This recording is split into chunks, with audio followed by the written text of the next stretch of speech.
to the flag of the United States of America and to the republic for which it stands, one nation, under God, indivisible, with liberty and justice for all.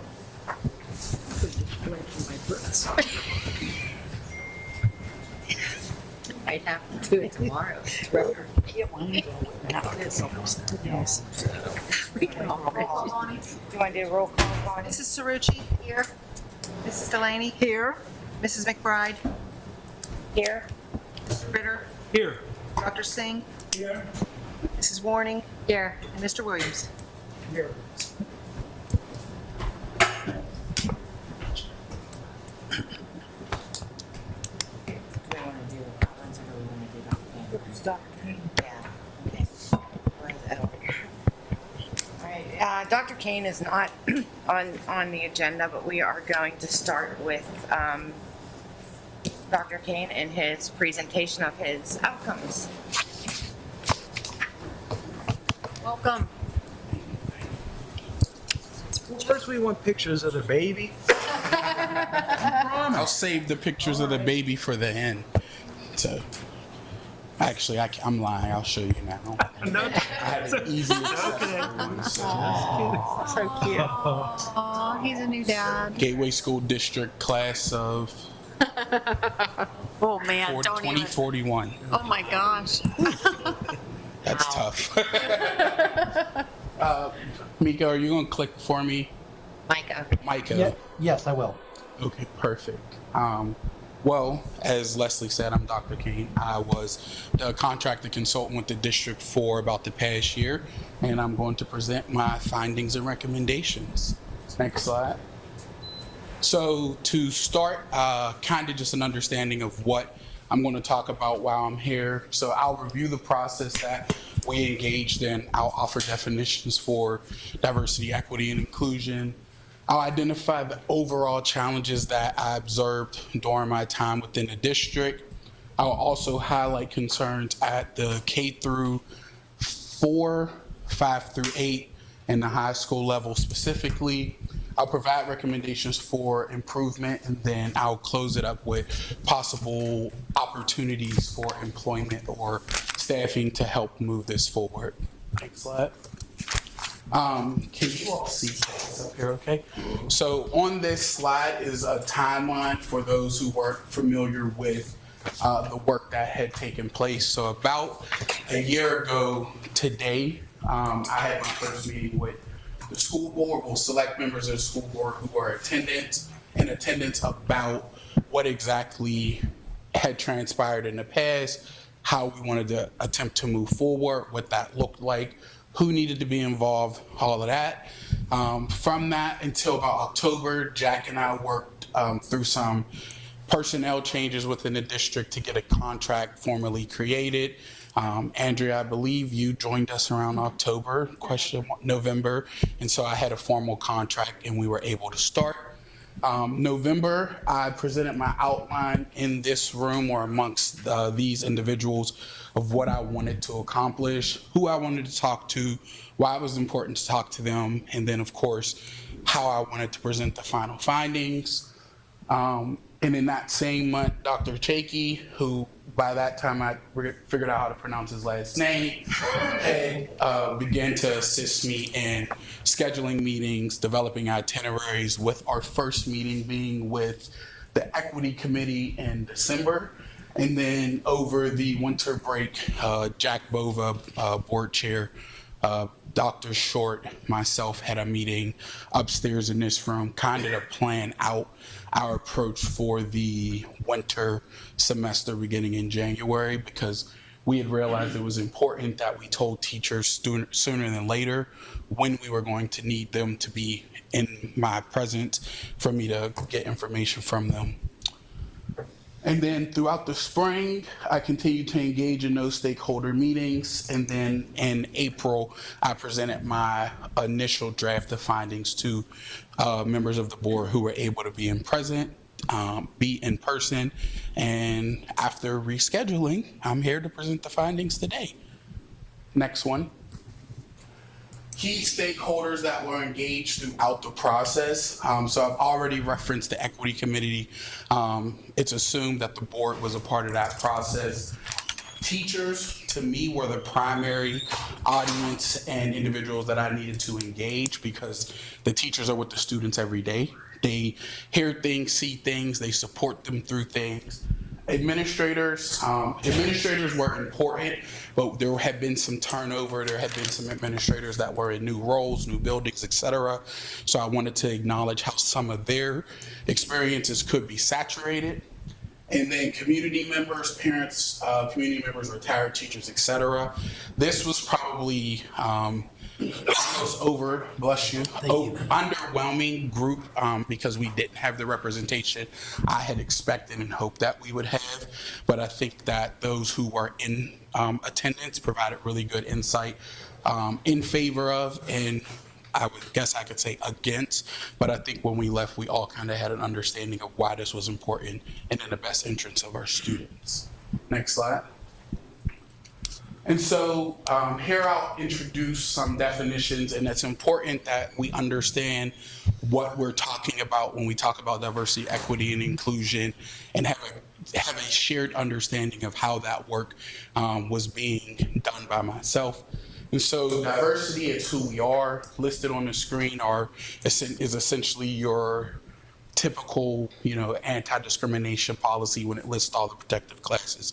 That's diversity. It's who we are. Equity is how we do it. Again, throughout the course of the year, we engaged in equity work to understand where there were gaps. And so knowing where there are gaps allows us to do the inclusion part, which is creating spaces and opportunities for everyone across the district to feel like they belong or have a rightful place within the district. And then at the bottom, it's one of my favorite taglines. I saw Jack sneak in, but I always say it to him. If we use our collective diversity to create inclusive spaces, yes, see, I remembered it, through equity work, then not only are we meeting our mission, but we're also excelling in doing that because we're doing a little bit more than what people expect from us because it's personal to us. And so I would challenge us all to think about that throughout the rest of the presentation. How can who you are impact what we need as a district? And then it'll help you understand the role you could play. Next slide. So the general challenges that I identified throughout all of my meetings, when I looked at all of the data that I had compiled, are shared on this slide. Not in any particular order, but I think early on I noticed that what DEI is, what we were trying to do from a DEI perspective, was misunderstood and or misrepresented. There were some people that I met with who were like, well, we shouldn't do all of this for this population of students. And I was like, well, we're not. Or we need to focus on this particular group of students. Well, we can't. We have to be holistic in who we're doing what we're doing for, but we also have to use the data.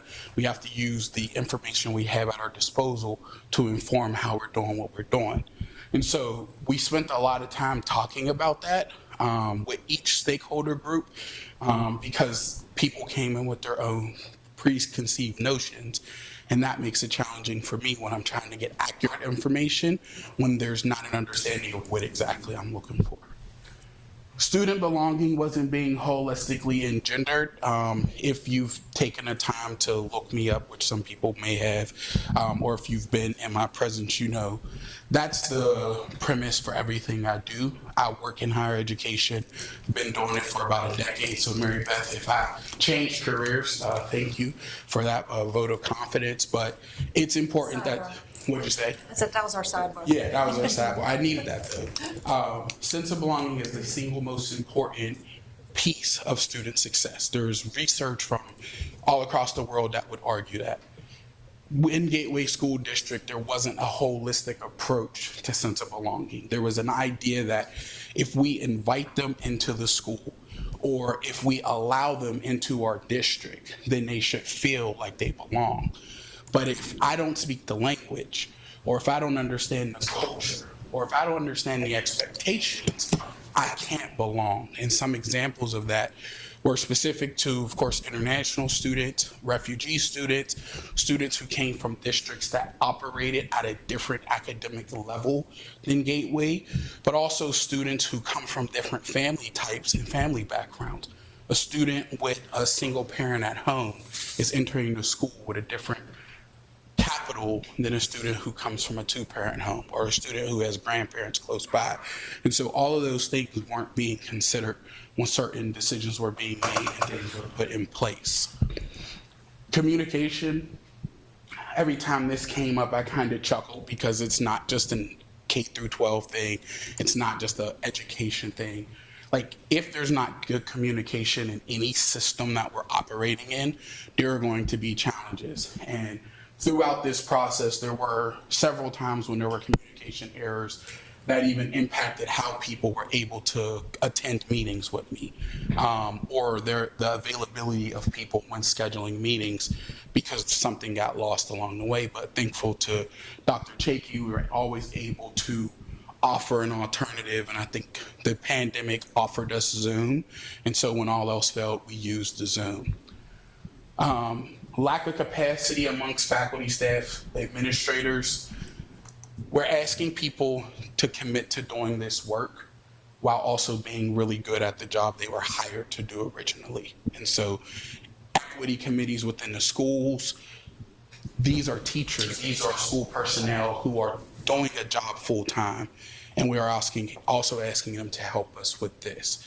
Or these are administrators who are doing this full time, but we need them to help with some other areas. And when you consider the Great Resignation and the turnover among staff, teachers, et cetera, no one had time to do what they needed to do. There were times when Jack needed something from me and I was like, sorry, Jack, like I'm going to be doing XYZ with middle school teachers. So like, I'll call you tomorrow because today I've already committed to them. And so that was something that we also have to keep in mind. Consistency across, consistently increasing, I'm going to say administrative lag for last, consistently increasing transient population. I don't know what the number is currently, but when I started this in fall semester, I think we were already over 100 new students who were coming into the district. And I know when we had a meeting in February, there were something like 4 or 5 dozen refugee students who had just entered the district. More than half of them came from countries where English wasn't even an option for a language spoken. And so throughout the course of this year, I would say we got close to 200 new students in the district, or that close to 200 was a number shared. And we were figuring out how we were going to help transition them into the district as we were preparing. And I worked with the high school team on a possible orientation program that I'm not sure how they were able to implement, but because they were concerned at how those students were going to be ready for their first class of that semester. Community outreach support continuing to decline. There were, sorry, it's okay. Kids cry, believe me, I know. Kids cry and dare make weird noises. When you make sure there was a caregiver in the area and somebody just fall. I could see like the shadow of an adult. Not like go cry with me. It helps sometimes. But throughout the process, one thing that was brought up was how do we communicate with parents, families, members of the community who care about the district. Obviously, there are always people who show up when they don't like something that we're doing, but how do we communicate to the people who are happy with what we're doing? How do we communicate with the people out there in general? And I know I've talked to several board members about different opportunities to engage individuals within the community, but also there's an important and strategic way to do that so it doesn't look like we're committing to too much of a political side or a religious faith or XYZ. So we have to be strategic in how we engage in outreach to the community, and I'll offer a suggestion for that later. Administrative lag I saved for last because other than the misrepresentation and understanding of DEI, I would argue that that was probably the greatest challenge that came up. It was mentioned in every meeting in some capacity, and there wasn't one specific administrator who was highlighted. It was just things have to be proposed or things have to be requested, but then what's the process for getting it approved? Is it your building supervisor administrators take it to the board, to the superintendents, and then they take it to the board? Do you go directly to the board? Do you go to the chair of your area?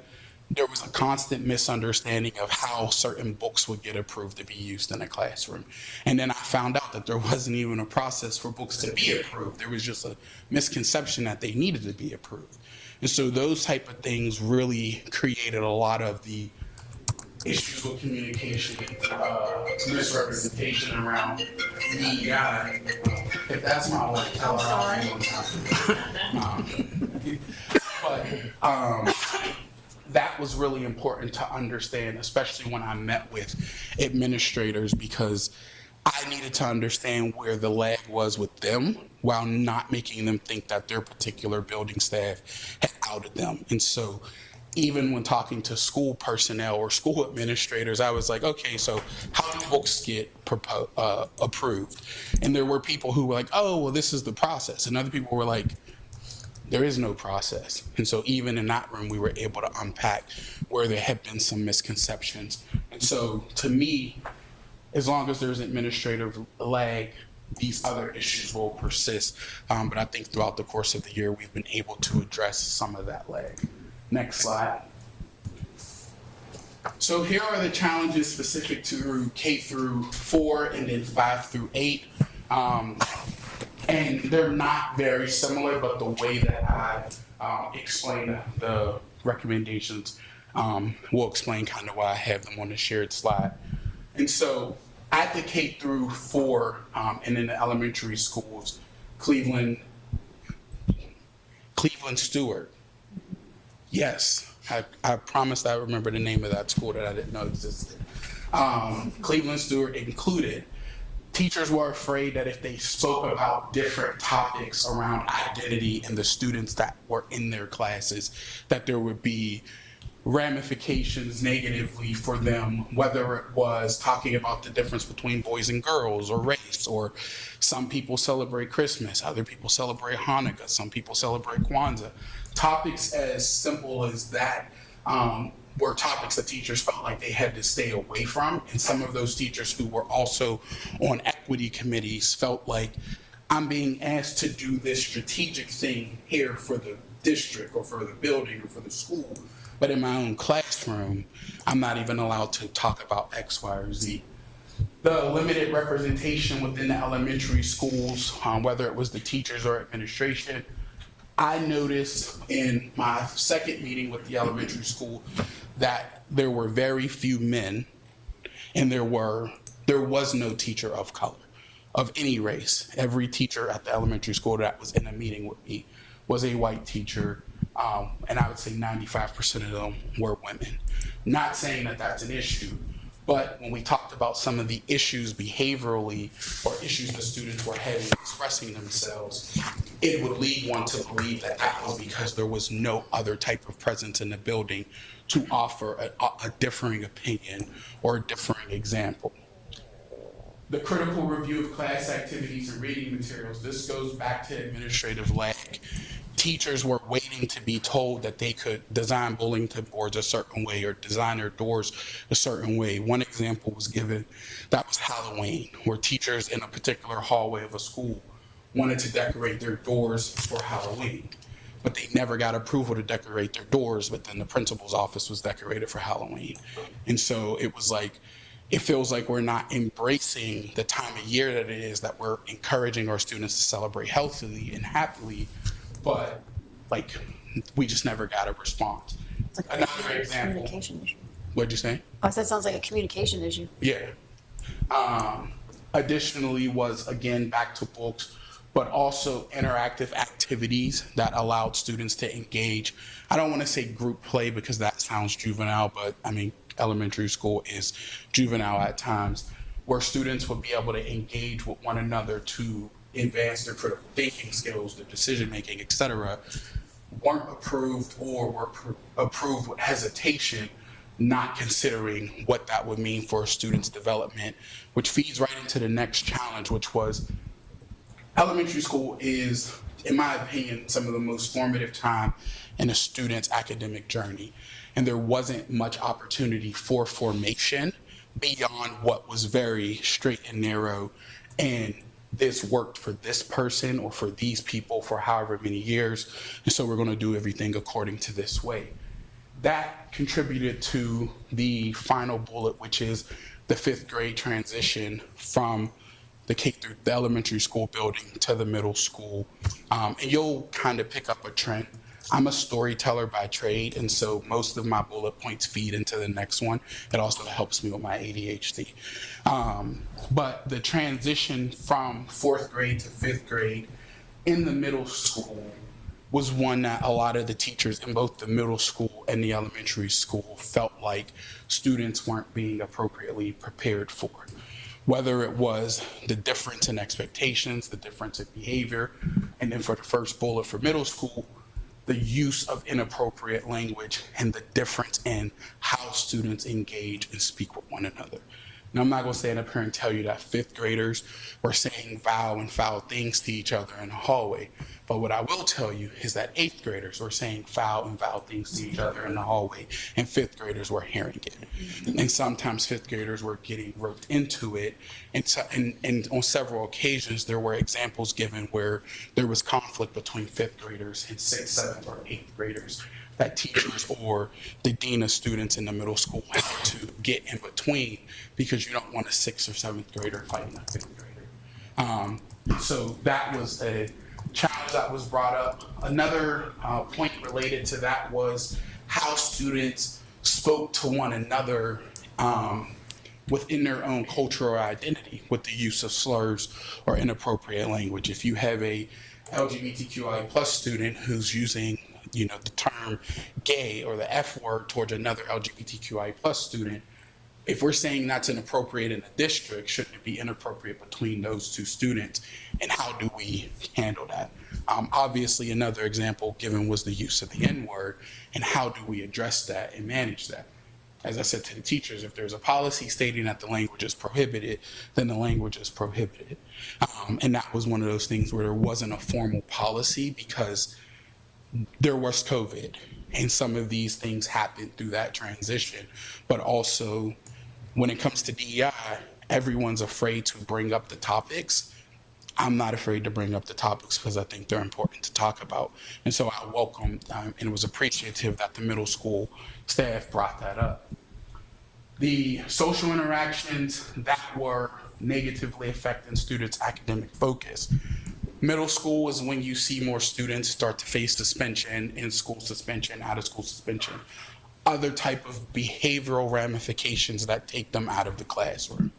And when certain students are being disproportionately impacted by that, then it's impacting the students, the district's academic metrics. And so when you have students who are transient, coming from other districts, who are struggling through that transition, getting into conflict with other students, and there not being a process to deal with that in a way that's healthy, it was impacting students' academic, but also in some spaces where there was no one present to address the conflict as it was happening. So at the end, we realized I had never met with the dean of students in the middle school.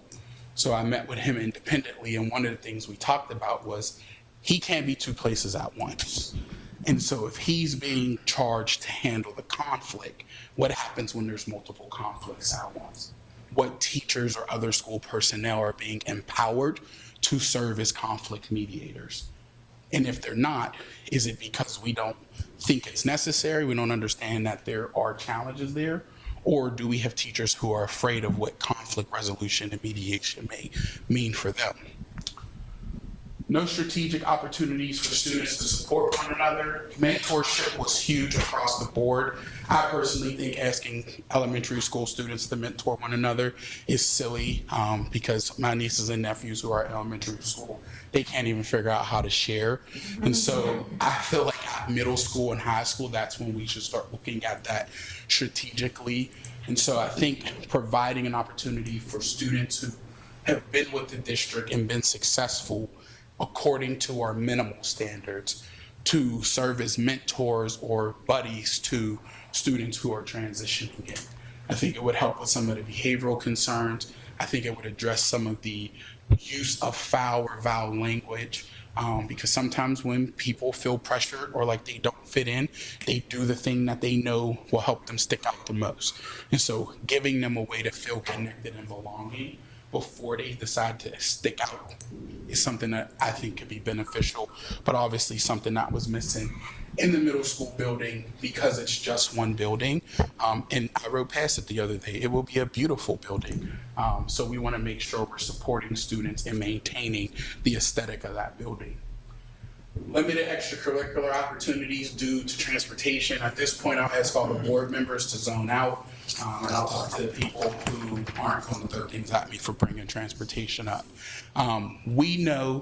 We acknowledge the challenge and the barriers to providing transportation financially, but there's also challenges and barriers to not having transportation to the opportunities that we offer students. And so how do we structure the school day so that way students have an opportunity to do more than just learn, to do more than just algebra and history and I don't know if it's political science or civics. I haven't been in middle school in a while. But how do we engender extracurricular opportunities and support without having to figure out a way to tackle transportation all at once? I do this in my role in higher education. Let's show that people are interested in it before we throw all of our money at it. And so I think there's an opportunity in the middle school to offer some flexibility through elective courses or non-core courses, I'll say, for students to do some extracurricular activities, but also for student club and organization programming, kind of like what the high school offers or what I was told the high school offers. And then last but not least, some classrooms are too large for teachers to offer individualized support for students. And so again, to those transient students, to students who may need a little bit more TLC, how do we make sure they get that in a classroom that's at max capacity with a teacher who may be early in their career or even a substitute who's filling in for someone who may not be back for some time? How do we work strategically with the staff that we have to make sure students aren't being negatively impacted academically because of behavioral choices or challenges that other students, oftentimes few students, are being impacted with in the classroom? Next slide. High school challenges.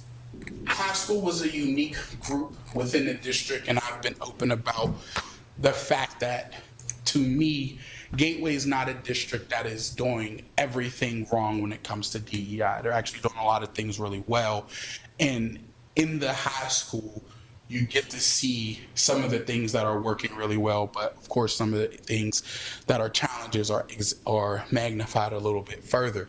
And so with the high school, it was important to not focus so much on what we need or want from the students where they are, but how do we prepare them for who they're becoming?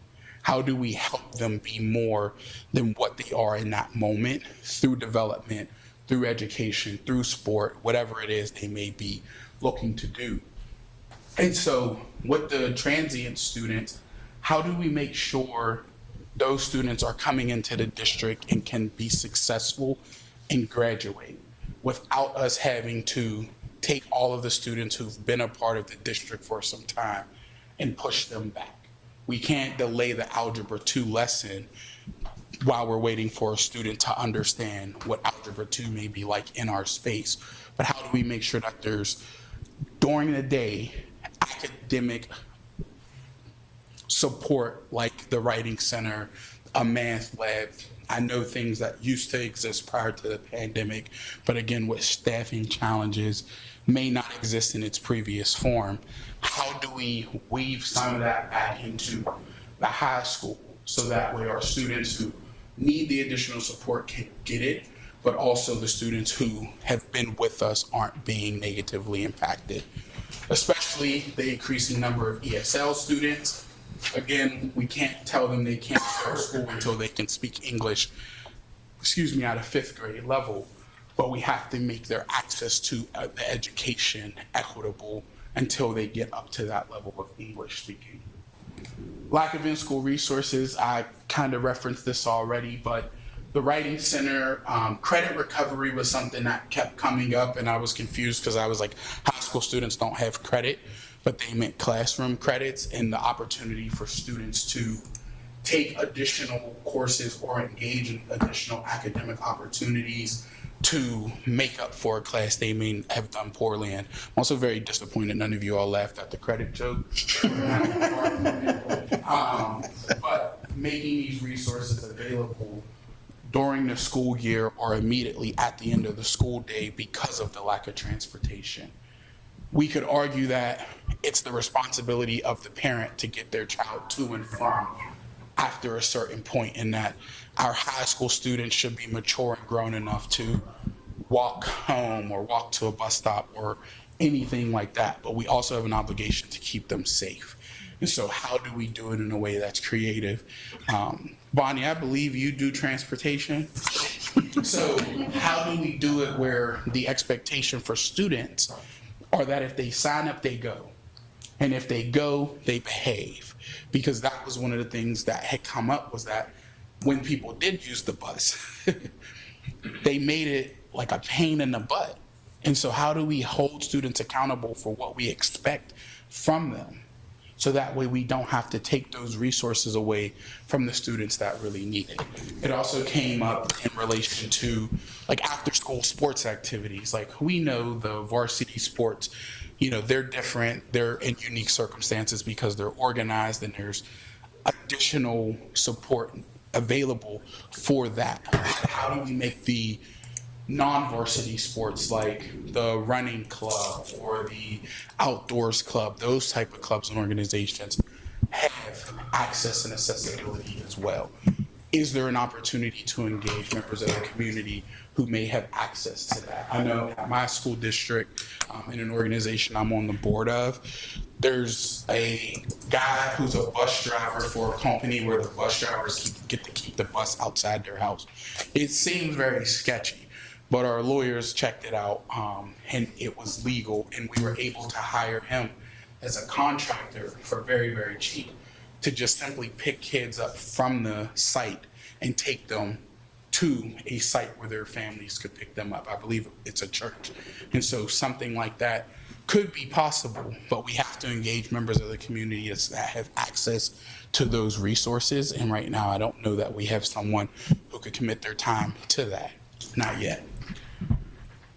The eligibility for honors classes and academic enrichment is unclear and inconsistent.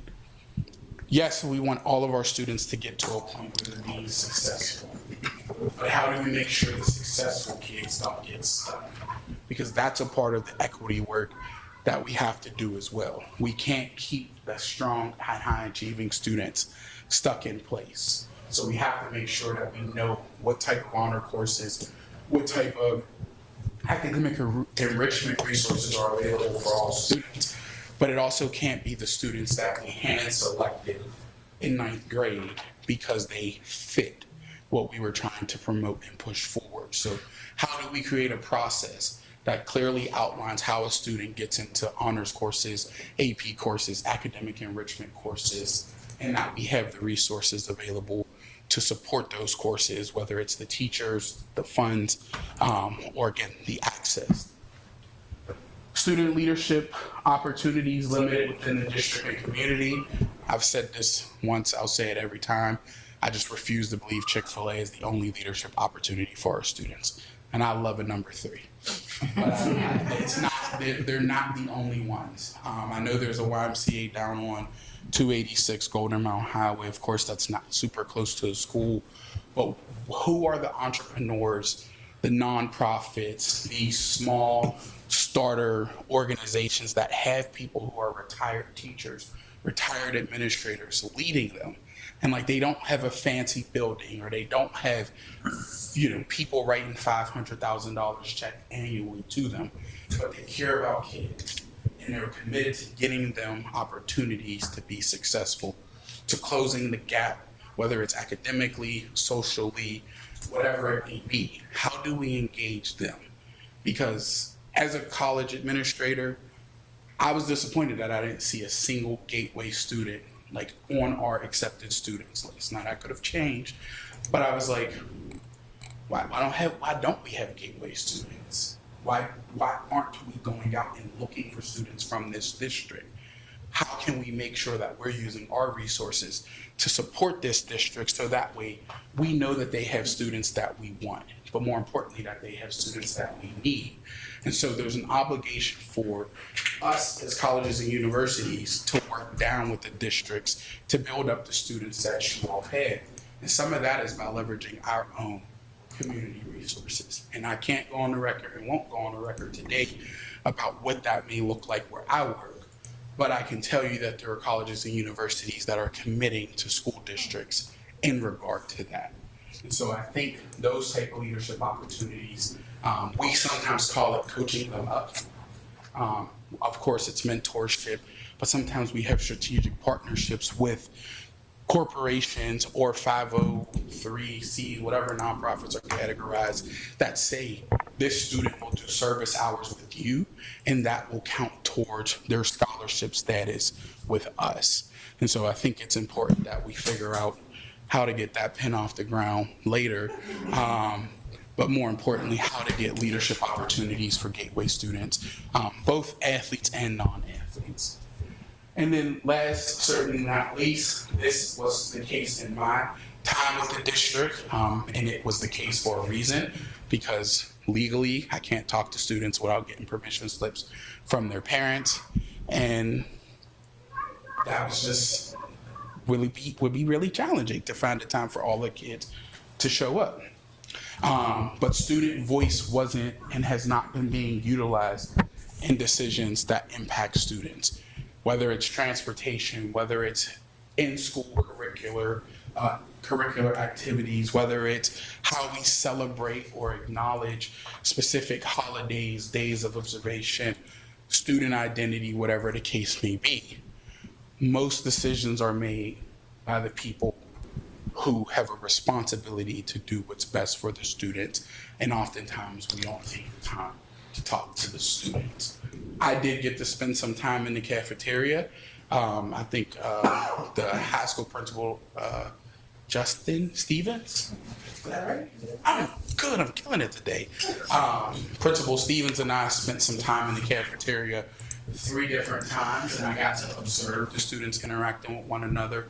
And there was nothing major in those observations to note. One thing I would say is that our students are getting along. Until they're not. But most of the time they're getting along with one another. Like, yeah, I could tell you who the star athletes were, and maybe the kids who run through the halls occasionally and like yell stuff at people. But that's just because I was a high school student once, and those type of trends don't change. But students were getting along. There were students I didn't expect to be sitting together that were sitting together.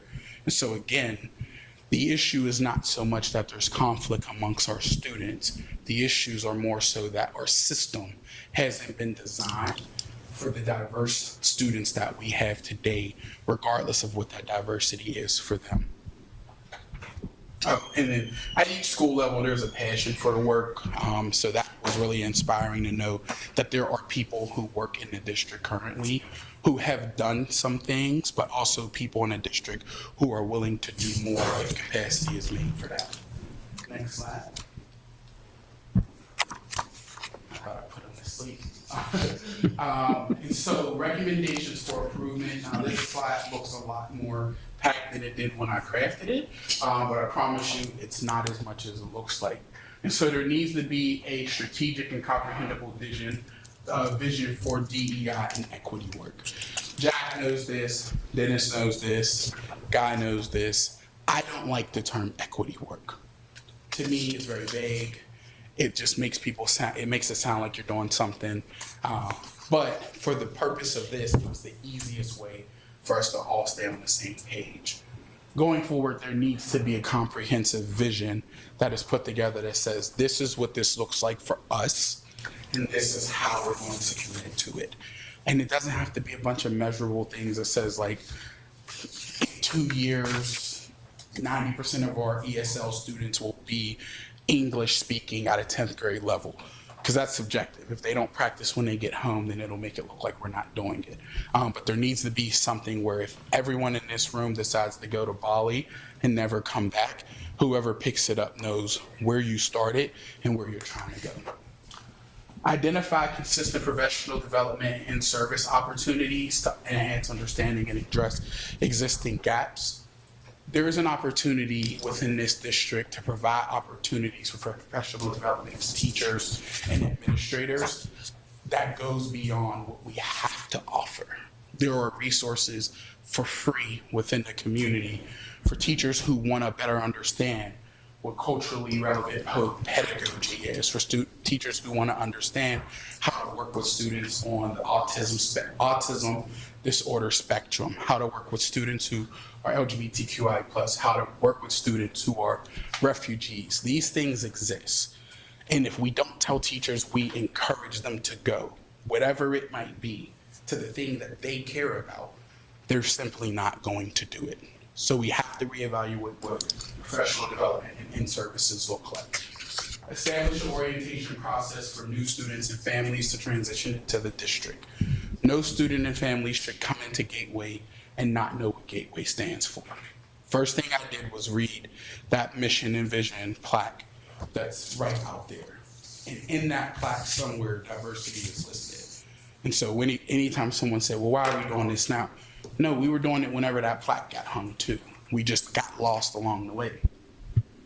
Outline an approval process for curriculum and learning outcomes. Who is the person people need to go to get a yes or a no, or to be challenged to think about what they want to do differently? Is it a assistant superintendent, the superintendent? Is it their principal, their assistant principal? Let's tell people who they need to go to, and then let's make sure that person knows that they're the final decision. And if they have questions about it, then they go to blank. But there should be no decision that's more than 2 people removed from the person requesting it. Because the telephone comes into play, and someone asking to hang up a jack-o'-lantern on their door becomes someone bringing in their cousin Jack, who has a lantern, to stand outside their door. So that needs to be identified clearly. Utilize the data. What academic, social, emotional, and behavioral data exists that we could use to make decisions and create opportunities that impact students? I will acknowledge that you don't want to ask a 7-year-old how they want to celebrate the winter break. But how do you use what families and members of the community have said about winter break to brand winter break to be something that reflects the holiday that 80% of the people in our community celebrate over winter break? I could give you a suggestion, but I think I've been talking long enough. My mouth is kind of getting dry. It's starting to taste like lunch. Transparent marketing and communication plan for the district stakeholders. I'm going to pretend that Dr. Chakey's not sitting there. My very first meeting, I said, this could be simple with a newsletter. And I thought he wanted to fight me. So I told him I'd never bring it up again. But today I'm going to bring it up. Something as simple as a monthly communication to anyone who gives us their address or email. How do people know what's going on? I live in the district. Sometimes I ride past the school on my street and there are cars there at night. And I'm like, there shouldn't be cars at a school at 8 o'clock at night. But I mind my business. So I'm not going to turn up and see what's going on because I'm not trying to get in nothing I can't get out of. But we need to know in the community what's going on. How do we celebrate kids? I emceed the National Honor Society thing with the candles on the stage. I was leaning and one kid kept leaning it more. And I like looked out at the crowd at once and said, like, this is embarrassing. Like, we are recognizing young people who are stellar academic scholars in our district, and there's no one here that's not a relative. And there were some board members, of course. People in the community go crazy for that type of stuff. Where I went to school, I'm a Pittsburgh public kid. Like, when we did plays, there would be people who weren't even in our community who would come to the plays to support the kids. Yeah, but like, what about the National Honor Society? I don't know. They should have been there. I agree. Yeah, I even gave my wife a hard time. I was like, you know, I was going to the National Honor Society thing. She was like, we have a 4-week-old. I was like, yes, I'll let you off on that one. But as someone who lives in the district, I enjoy like the bocce tournament. Like, I was pissed that I missed the date of that because I have a brother who's special needs. I have an aunt who has passed who was special needs. And so those type of things are things that my family supports because it's personal for us. And so we need to know what's going on. I tell my own job, my wife's an alum, and I don't get anything in the mail about homecoming. So what if I just stopped reading my emails for 3 months? Then I'd be like, oh, I didn't get it in the mail. I get fired. But that's besides the point. And then most importantly, address and move forward from the previous equity challenges. In my very first meeting with the people in this room, I said, it sounds like we need to heal. And in what might be my very last meeting with the people in this room, we need to heal. And we is all of us. We need to put the past in the past. We need to make sure that we are on the same page in regard to what we want for our students. Because what I believe personally, what you believe personally, what any of us believe personally, doesn't really mean anything if it's not in the best interest of the kids that we serve. And so I hope that as we move forward, those who were impacted or may have impacted others can acknowledge that there needs to be a reconciliation. We don't have to be friends. Believe me, there's a guy who pissed me off in 7th grade, and I still want to fight when I see him. That's Frank. That's why you're a cashier at Target. Best believe, run up on you with this banana if you keep on looking like you remember me. But it's important that we reconcile how we feel about things that happened in the past, because we'll never move forward if we're always looking back. I think there's one more slide. Yep, there is. So this just reiterates everything I already said, so I'm not going to read it. But in regard to increasing capacity and responsibilities, there were 3 particular roles that I recommend that the district consider adding or creating or altering to help move this work forward. At the elementary level, social emotional challenges that students are facing impact their academic success and their formation. And so whether that is a paraprofessional who focuses on student behavior directly, a social worker, a psychologist, someone at the elementary school level has to be in touch with the teachers and the school administrators regularly to understand how students are transitioning from grade to grade, but also if we have students going from kindergarten to 1st grade and they're struggling to read in 1st grade, is it a student issue or is it a curriculum issue or is it a practice issue? There needs to be an understanding of that at the elementary school level so that way when they get to the middle school, they're prepared.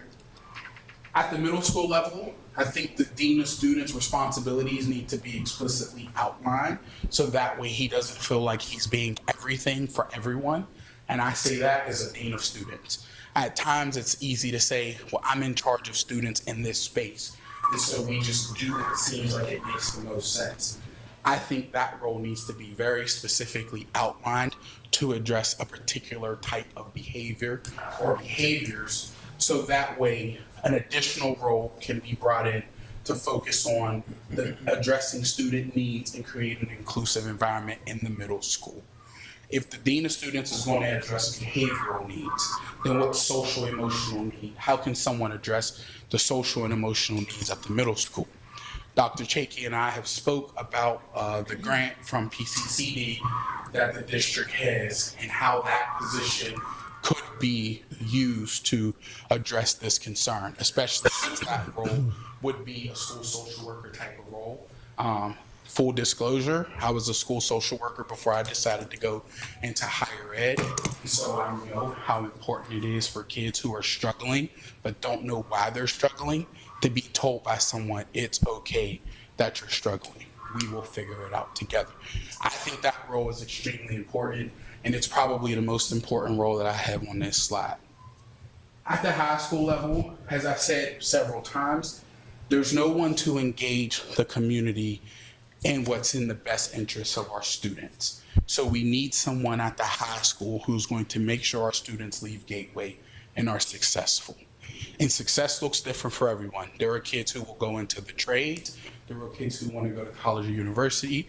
There will be kids who want to just figure it out as they go along. All of that is okay. But who is making sure they have access to the resources they need in the community? If someone is in the foster system and at 18 they're being kicked out immediately when they graduate from high school, who is connecting them with the Allegheny County Department of Housing? So that way they can become a part of the program that offers free housing for foster students or foster kids.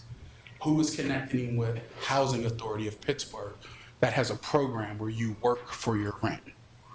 Because if no one is making those connections, then we have Gateway students who graduate and end up facing homelessness. And then those are stories that get told that we don't want to be told about us.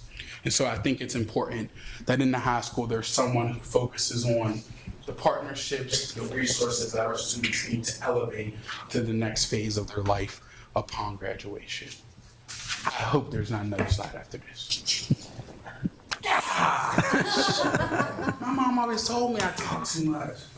The big picture is simple. I hope by now that you understand that the current strategic vision within the district has been misunderstood.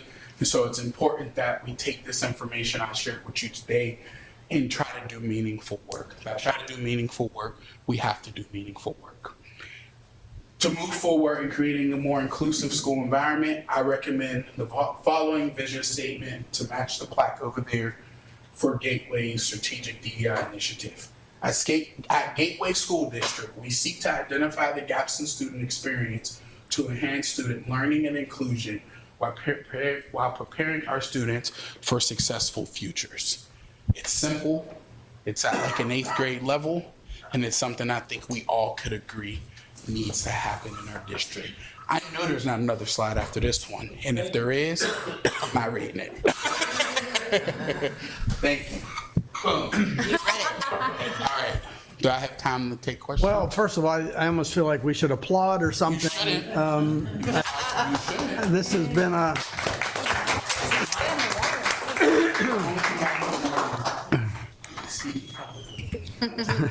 This has been a long process and perhaps longer than we wanted. Maybe we, in retrospect, could have streamlined it somehow, but I appreciate all the time and effort you've put into it and all the people in the district who have participated and contributed.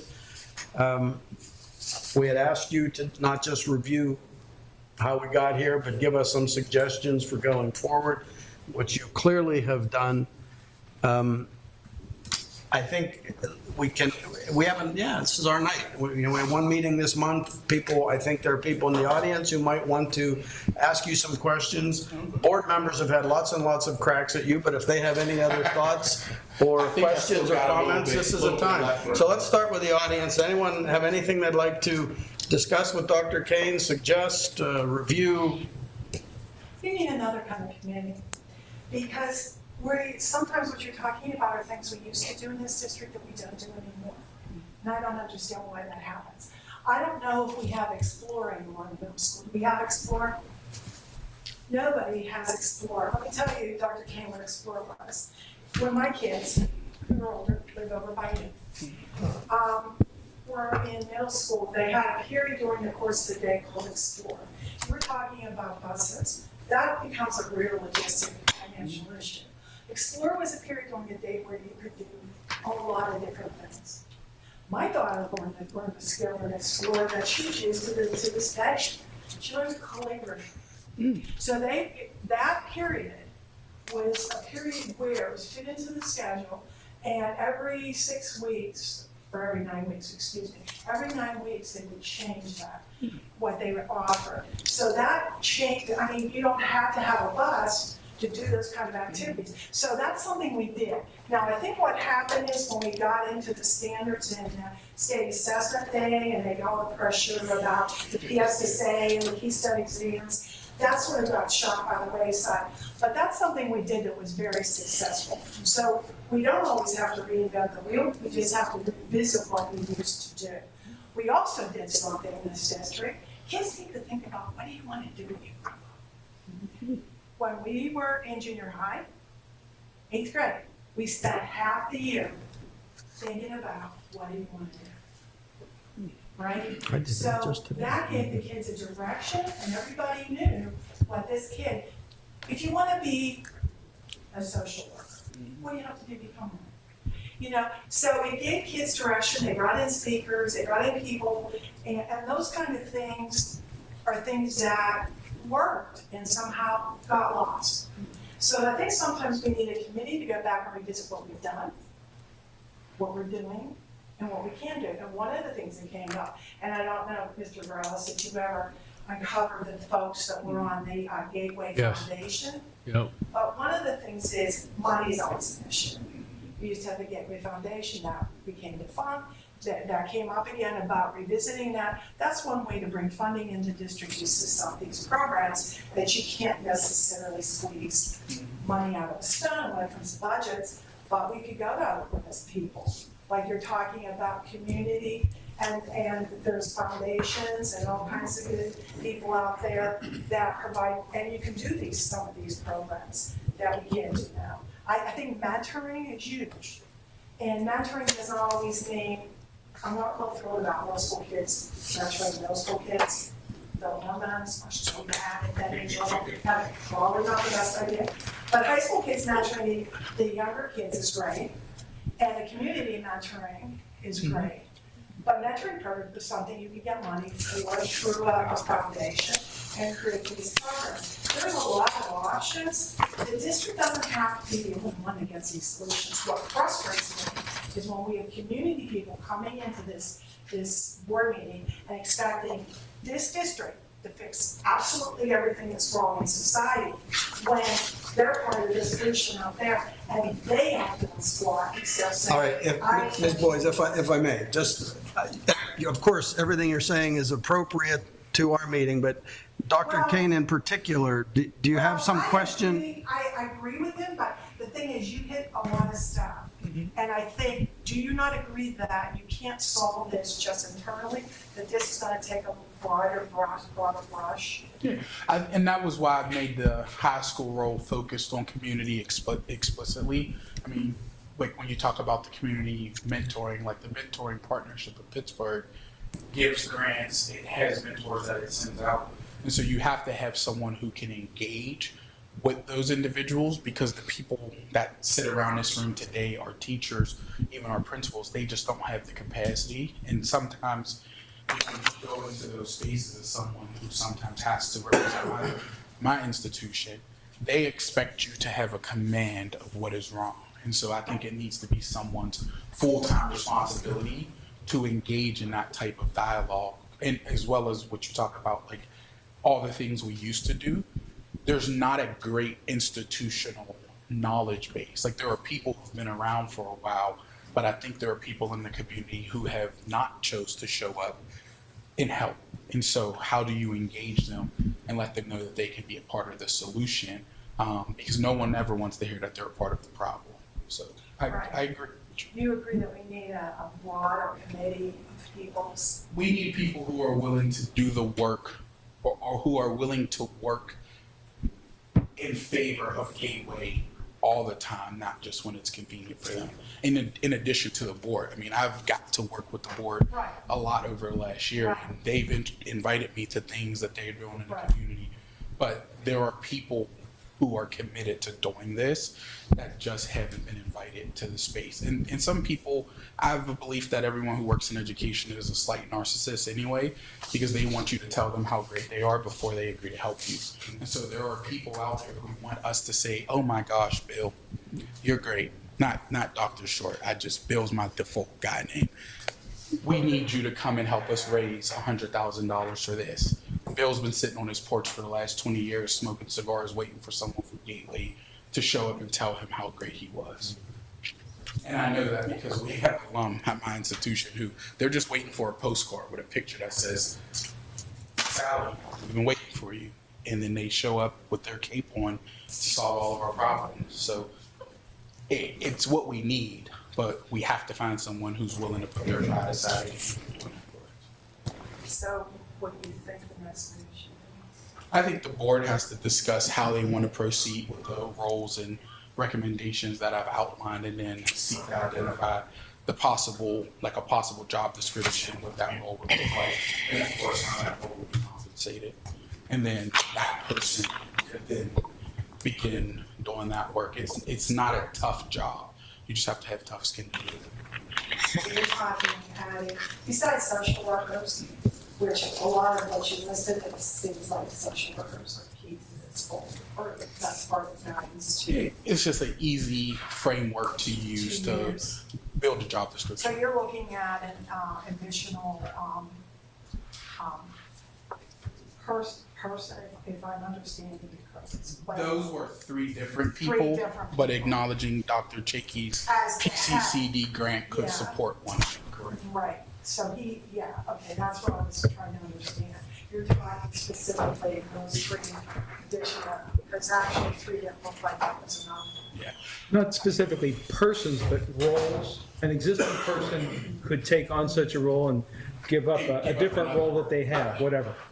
I'm a very big believer that you have to start with something and prove that there is success within it. Because I mean, I could have drafted 12 positions, but it's hard to manage 12 new people or 12 new roles. I think 3 allows for the district to say, this is what each of you are focusing on. And as we see success with that, then we figure out a way to expand our capacity to support that much So greater. you try to social work and see how it goes, which I believe we already have some. We have some, but this would be a very specific Specific individual, and then just see how it goes and then go from there. Exactly. Okay, so it's just basically. Correct. Or I guess, and then some other things beyond those roles.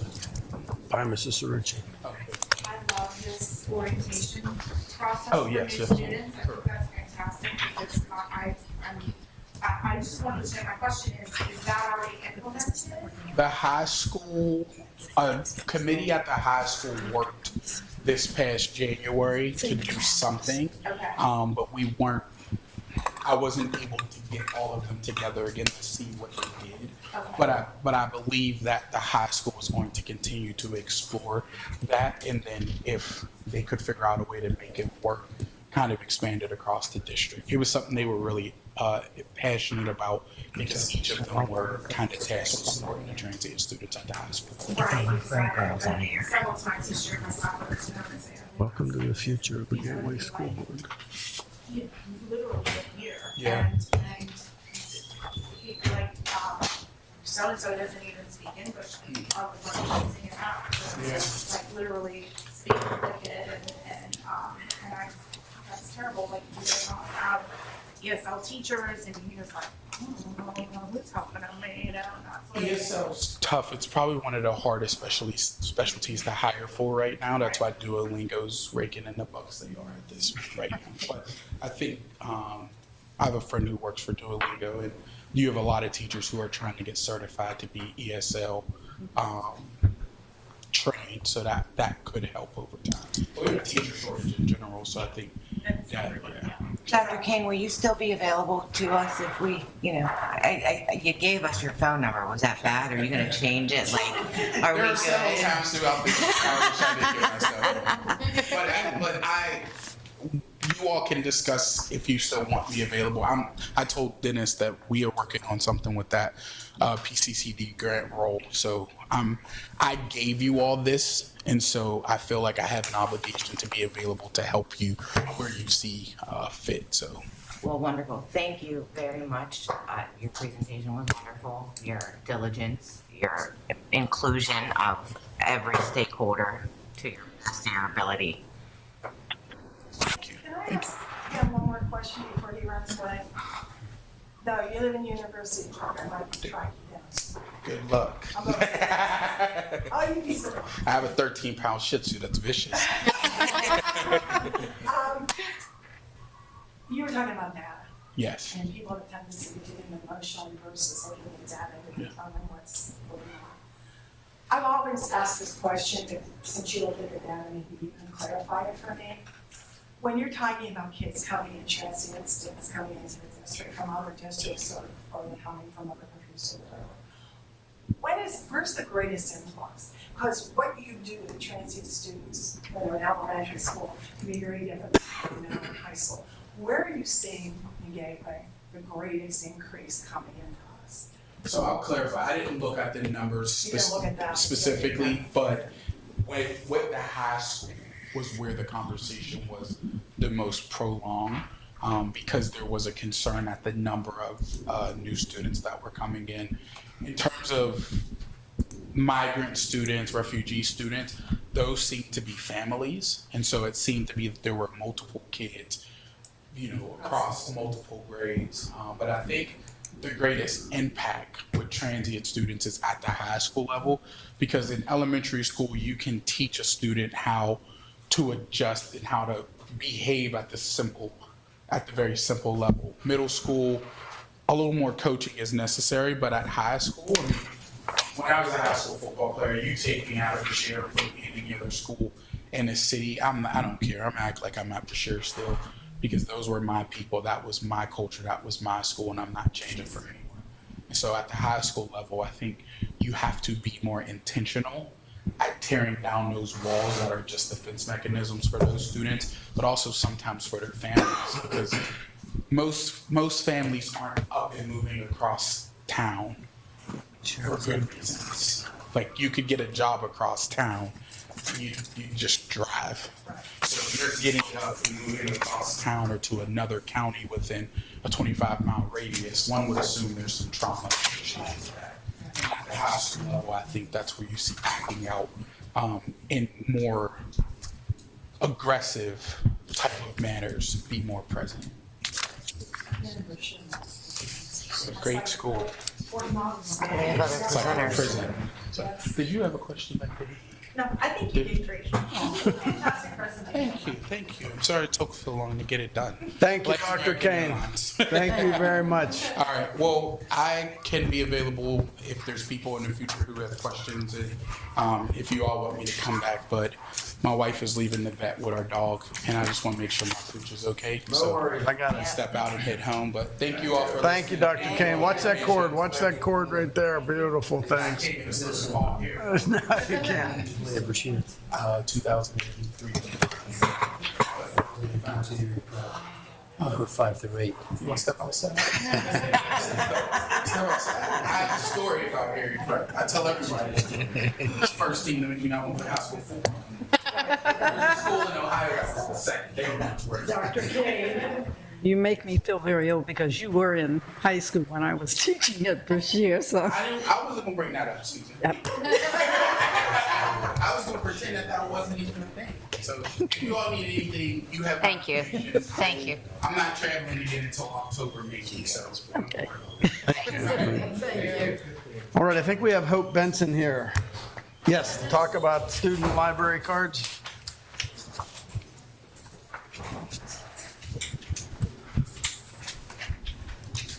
So I'm back. Okay. Okay. Sir, why stopped over? Okay. We've rethought.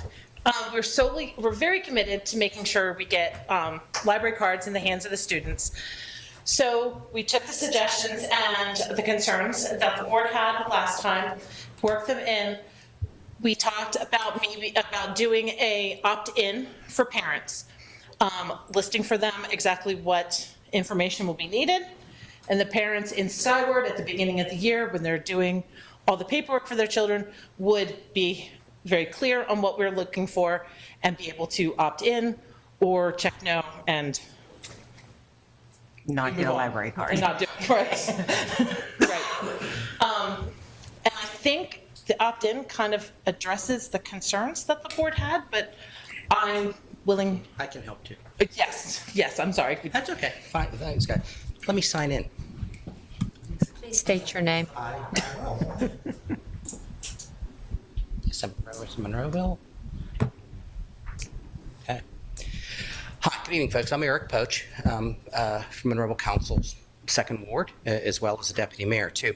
And as a follow-on to this, I've had the opportunity, this is security, to work with our intergovernment group together on a couple of different issues that we have in place. On our list of items that we were to work with in a period of time, and then Mr. Ritter and I have had a brief conversation on this as well. And Dr. Singh and I did at one time too, on the security of, from a cyber perspective, of the system that the library itself it has in the end. So as all of you know, we are always very hesitant to discuss the specifics of any of our security activities that we have, whether in the municipality. It's one of those few things, and Bruce can back me up on this as well, too, that we're allowed to keep somewhat confidential the specifics, to the public, although in a general perspective, we talk about it. One of the things that I've been concerned with for a number of years now, the last 4 or 5 years, has been our own cybersecurity and activities we have with the municipality as well, too. And in the course of that, we discussed things with the EIN network and the folks with the Carnegie. And in fact, Nicole volunteers. She volunteers me sometimes for things, too. I don't know how that goes. Do you know, by the way, you have to go? Yes, ma'am. So, I've had the opportunity to work with the County Library Association in person on a number of things. When we were still doing that back in 2018 and 2019 on some of those issues. And I said, hey, by the way, we're doing X with our system here. And I said, I need to understand some of the parameters that you have to make sure that our access from our network and things that are in place is secure. When we were talking about this, again, I was tied up with something else today, too, so I didn't get here fast enough. But the fact of the matter is, I can 100% assure you that we're very comfortable with the level of security that the program has and the folks with the system we talk about that has the data and the information related to the cards and the security of that as well, because we had some concerns with that in place, too. John, you look like you have a question. Yeah, I always have the questions. After you and I had that conversation, within a few days, I got a note from the PNC Bank, or my health millions of records were released, and I'm in the healthcare information technology field, healthcare standards developer for national, international standards. So I know the tension that exists out there in the world of security. Too, I think, too. Exactly. At the same time, right. So as much effort as goes into protecting valuable financial data or valuable health data, and there are flaws or failures, the school board wants to do its best to try to put an umbrella protection every way that we possibly can around our students' data. Now, the most recent leak that occurred a couple of days ago was for minimal data, that is publicly available data. Right. However, thinking like a threat would, or someone who's foolish or just wants to cause harm, if there's the least little way to get in and cause harm, to do a disruption, sure, that opens the door for others to develop techniques to do that as well. So I'm going on and I'm still saying, I understand that you're comfortable doing the best, analyzing the data that's available and the bridges that are closed off between the data that you have in the outside world, but I'm still not comfortable. I don't know what to do with that lack of comfort, because I'm afraid that even if I vote in favor of this today or tomorrow or next year or 10 years from now, a technique will be developed that will utilize something as soft as the names, addresses, and emails and ages of the students to marry that with some other data that to cause harm that we haven't yet seen. So I'm still hesitant. Yeah, those are legitimate concerns. And I think, as always, with any of the programs we have here, there's 2 steps to things, or 3, that give you the opportunity for lack of failure. Number one, opting in and out of the program, is an option too. So that leaves that people, does not take the decision away from anyone. That's first and foremost, and a problem to do that to move forward. Two, the other piece of that, when I say that I feel comfortable, it's not just me. I'll give you the specifics of the individual, but we also talk about CISA to do that, the Cyber Information Infrastructure Security Agency within Homeland to do that. Can I ask a question to kind of simplify this a little bit easier?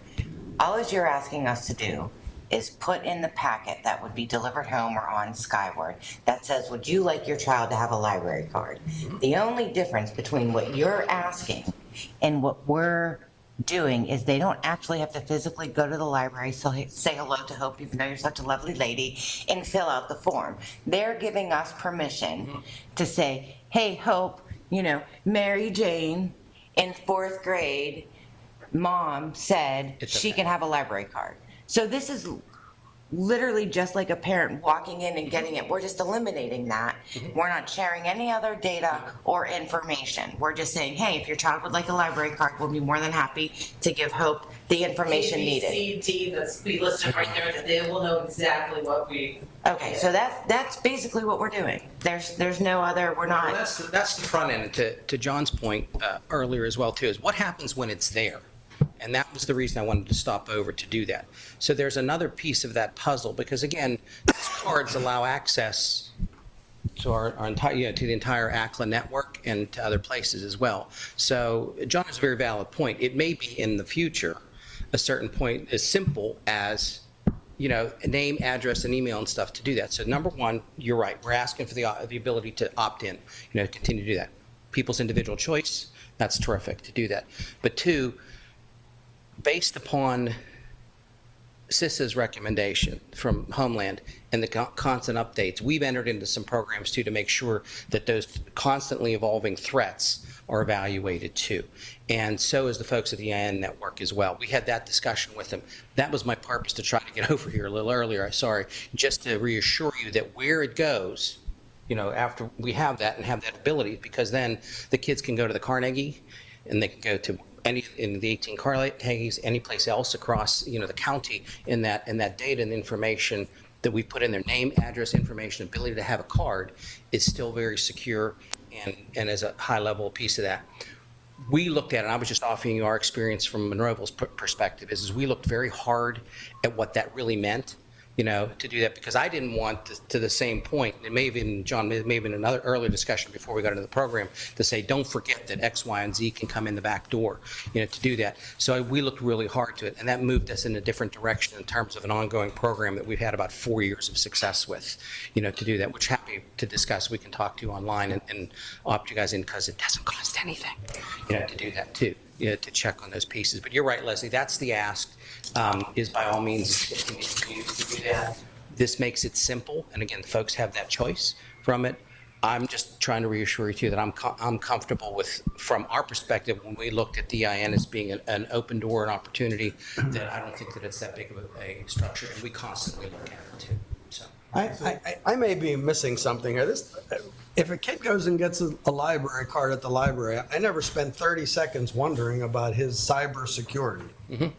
Because, has anyone here? No, that was. So this is like telling a kid, hey, don't worry, there's not a monster under your bed. And the kid says, what, monster under my bed? I don't even know what we're talking about. Everyone's on board with opting in, I think. Giving parents a decision to get your library card. We just want to streamline it. The more you talk about cybersecurity, the more people think, wait, what is it here I'm supposed to be afraid of? It's a library card. And it's the same library card they could have gotten at the library, or that I have, or that anyone else here has, yes? There's nothing new about it. It hasn't opened up the world in any other way. Exactly. So we're eliminating a barrier of possible transportation or in person. Or even letting the kid know that this is a wonderful resource to consider without them walking across the street and discovering it themselves. Exactly. That's what we're doing. Let's stop talking about cyber stuff, because you're going to scare people away. Right now, someone's going to hear we were talking about SSI or NSENI, but what? Geez, oh man, it's a library card. Let's move on. Okay, we're in. Terrific. We're in. I'm speaking, we've talked about this, yes? Great to hear. Okay, Thanks. excellent, thank you. We'll do it, yes, thank you very much, both of you. Thank you. And listen, I hope every kid gets a library card. It's a wonderful facility. They're wonderful people there working. My nephew, Benny Cooster, there you go, Benny. And you also, you too. He is. Okay, excellent, thank you. Do we have anyone else on agenda items? No one else signed up, right? All right. Sorry. Yep. Oh, sorry. All right, let's move on to board member discussion items. Johnny, you want to start, go around the way that way? Nothing? Ms. Delaney? Anyone here? Nope. No board discussion. Mary Beth, anything? Dr. Singh, you still with me? Oh, he's gone. Yeah, let me go. Did someone say I'm something? still here, but Anything for I'm you? still here, but it's kind of hard to discuss in the car, so I'll hold it.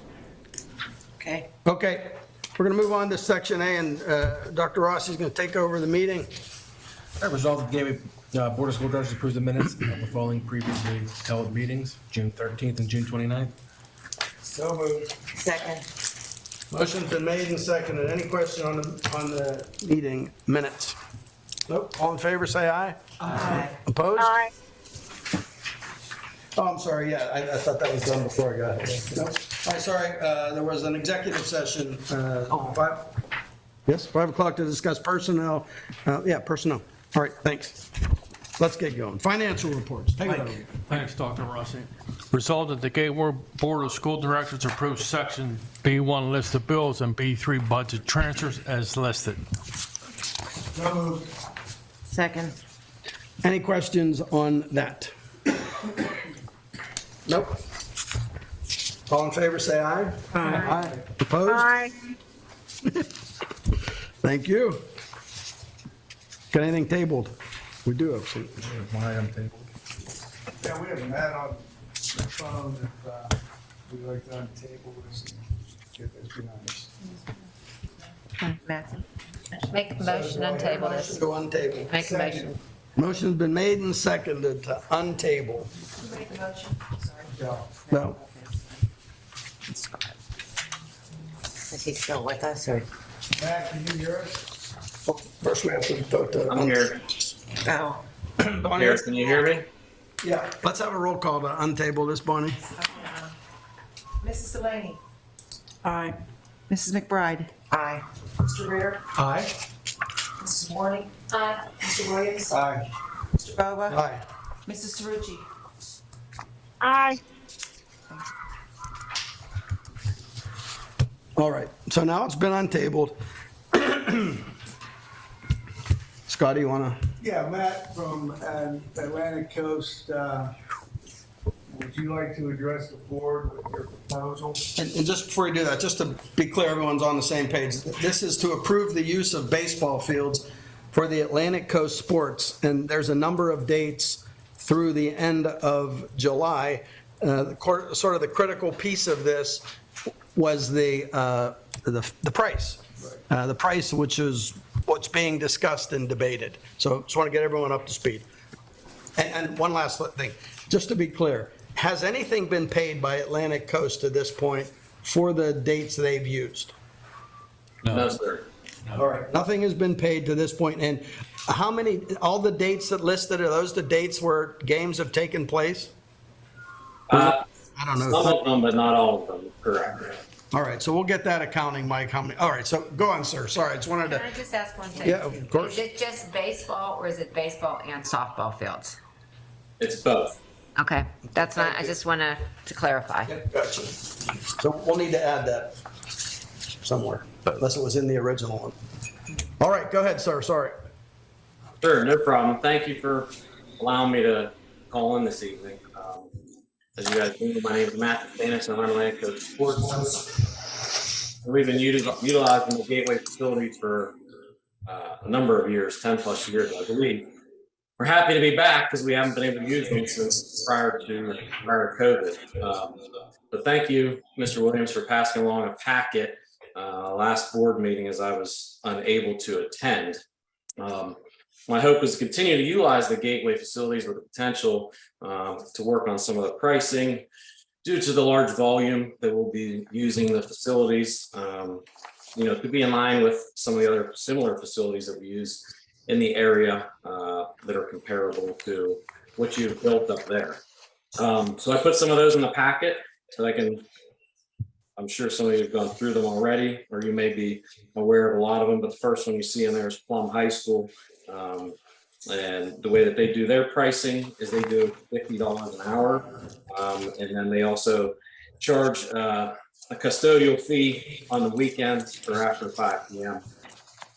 The next one is Westfield in Munhall, another all-turf field, which is $50 an hour. As you'll see on their pricing line, they charge a light fee, and Appendix A, they have some other miscellaneous fees there as well. You can see Seton Hill University, another all-turf field, both baseball and softball. They charge us $112.50 an hour. Softball field charges $68.75 an hour due to softball games are a lot faster, shorter time limits. But as you'll see with both of those include site workers, those include custodial fees. That's the final price, as well as it includes their coaching staff to be on site to recruit. The next one you'll see is Washington Wild Thing Stadium and Washington Jefferson College. You can see there, they also break down to $62.50 an hour, a light fee. One that's not on there is Pullman Park, which is in Butler, another minor league stadium. They're $110 per game. So as you can see, the consistency comes down to about $50 to $62 an hour. I kind of laid out, the next couple of years, should we be able to utilize the facilities at a proposed rate of $125 per game on a baseball field and $100 per game on a softball field. Then you can see based on the usage, it's outlined right there. Per year would come out to around $43,000 a year. So I thank you for taking the time to listen and consider. And if you have any questions, I'm happy to answer them. Does anyone have any questions right now for Matt? Matt, how many fields do you use per tournament? Per tournament? Yeah. So in Western Pennsylvania, on average, we'll use up to around 20 different facilities. That can be anywhere from 35 to 40 fields, depending on which facilities we use. As some of them will have 3, 4, 5, 6 fields in a complex. Is the proposed fee for Gateway in this packet? I think the proposed fees is $20.25. So I did on the initial cover letter in the very bottom there, I did propose the $125 per game for the baseball field and $100 per game for the softball field. So sorry, and to clarify, an average game is about an hour and 45 minutes to 2 hours for the baseball field, and then the softball field can be anywhere from 75 minutes to 90 minutes. So this is just the price for the field, but this wouldn't include the custodian, lights, project point person, or police if that's what the athletic department decides that's needed. Correct. Yeah, so you'll see like on the most comparable since you're doing the per hour is Plum High School. So they did a $50 per hour for the day. And then I believe they do $100 per hour for the night fee, which I believe starts at 7 p.m. The way they do their custodial fee is during the week, there is no custodial fee as they're there. And then they will charge a custodial fee after 5 p.m. if we use it, and then a custodial fee on the weekends if we use it. Okay. And how many games are you playing at Plum? You mean throughout the year? Yeah. This summer? So it would be it's equivalent to gateway. So if you look at the 2024, that's pretty close to being accurate. There are some variables. It just kind of depends. Those earlier ones with May, depend on when the baseball and the softball fields are done. So if they make playoffs, obviously, we can't use the field until later in May or early June. How far teams go into the playoffs. Gotcha. Any other questions for Matt? Matt, I just have a question. I know you're not there at every game and whatever, but I have been at some of these games that have been playing, and the families that are there are not respecting our rules that are there. And I mean, we don't allow anyone to smoke on campus, and I've seen that more than once. Cigarette butts that are there. I haven't seen what they've had in their glasses, but I've seen the empty alcoholic beverage cans that are there.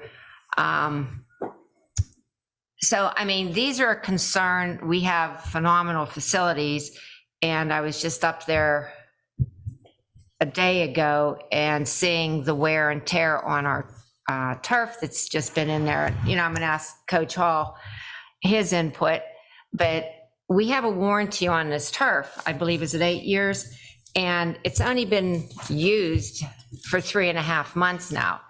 And I believe there is a tear in the pitcher's mound, and that's why I'm glad Coach Hall is here, our athletic director, just to give some input, because the wear and tear, we don't use this as much for our own students for a baseball season, a softball season.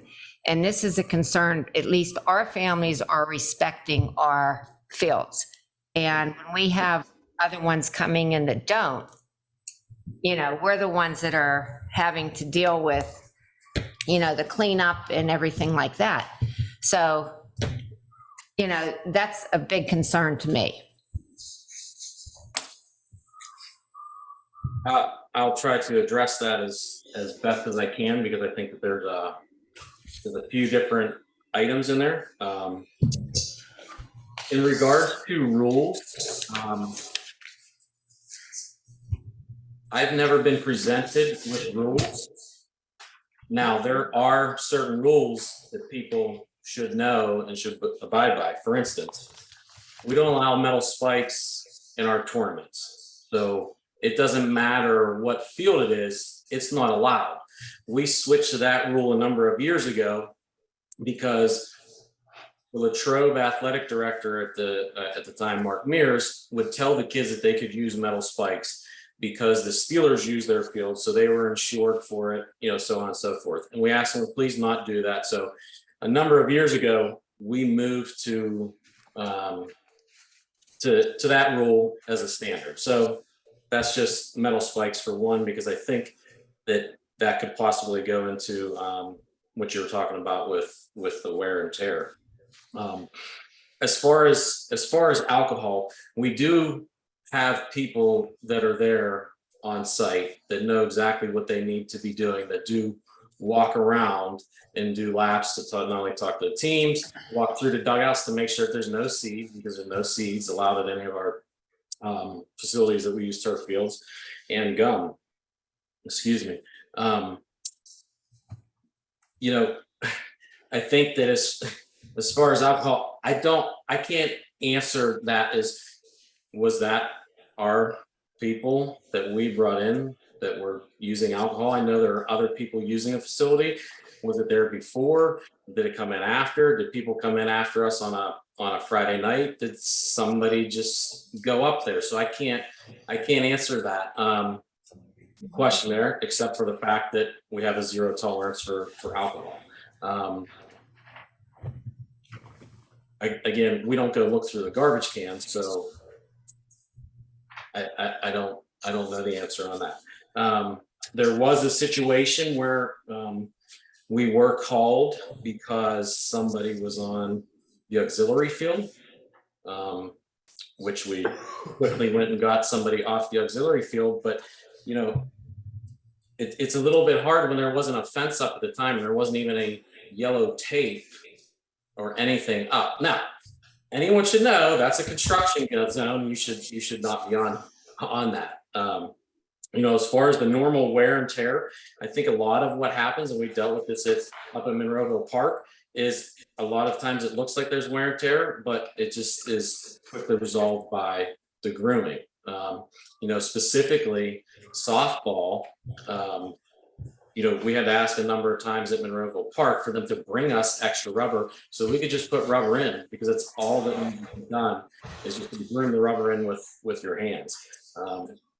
So I guess to sum that all up is we have no problem instituting any rules or taking extra eye and watching for things that you would like. But we would just need to know if there are any other specific rules outside of that. Well, I'm just going to say, as far as that auxiliary field, I know there was a caution tape that was up around that field and it was taken down. So it wasn't, I wasn't there to see it, but it was not taken down by our employees or whatever. So as far as rules too, we have marquees up throughout the complex stating no dogs, which that was one other thing I forgot to mention, that were dogs up there.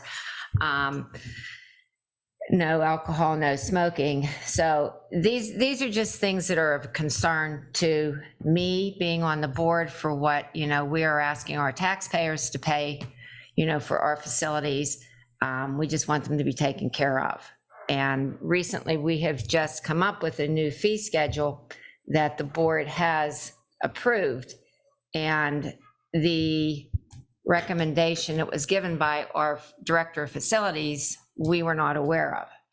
So, you know, I'm just going to leave this open now to the rest of the board. Yeah, you're going to have to clarify that for a minute. What is that? Our What? Director of Facilities made a. He had sent a letter to Atlantic Coast, is requesting a reduction of the rental rates. The rates are $100 per game for softball and $125 for baseball. No additional charge for lighting. Our current rates of gateways that we just approved is $125 per hour for baseball and softball, plus $25 per hour for lights. And they had asked for a 3 to 5 year contract. This was given to us after the fact. And I know, as you have said, you have played games already and with nothing, you know, that we have agreed upon yet. So I'm going to just ask our athletic director for some input with him being here. Yes. So first, you know, we're sort of trying to travel that, you know, double-edged deal where we want to be good hosts and we want to generate revenue by utilizing our facilities. And you've been, you know, a customer of ours for a long time, albeit it used to be $25 an hour when it was a dirt field.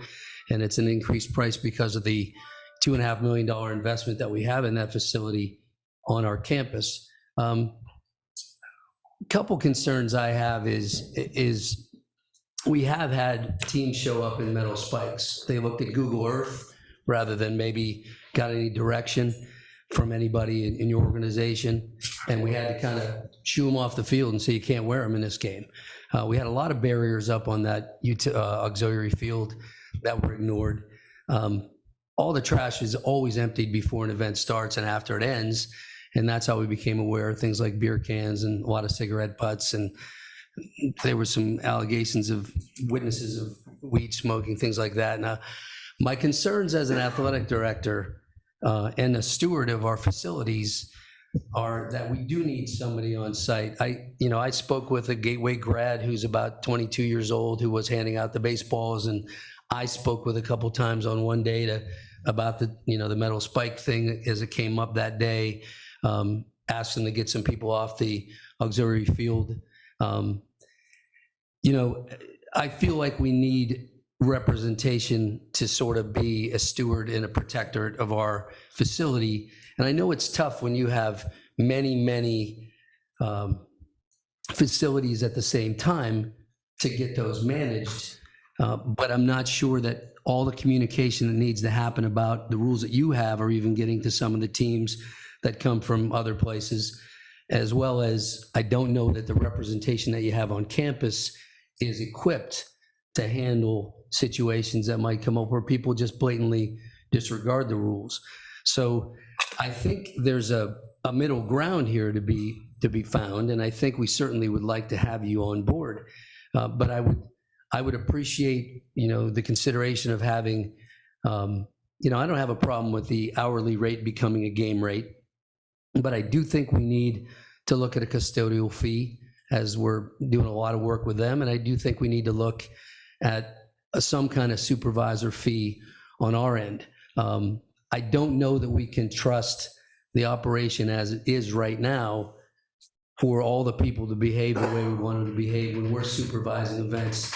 And I compare that with the only comparable that I have, and that's when we host a basketball game in the Whippeal, or we host a playoff game, or we host, there's a paid site manager whose responsibility is to enforce the rules of the facility, whether they're, ours or the Whippeals or the PIAAs. And I just don't know that opening up the campus, without anybody of ours to sort of protect our interests is in our best interests. I also know that, you referenced some of the things about weekends. I mean, primarily the games are going to be played on weekends. So I think the custodial fee at Plum is going to attach almost all the time. I was given a little different thing from Scott before he moved on, but we're not too far apart. At the end of the day, I think I'm trying to balance having you on board. Certainly, we appreciate generating revenue with our fields, but understanding that it's a significant investment by our taxpayers, that we want to protect it.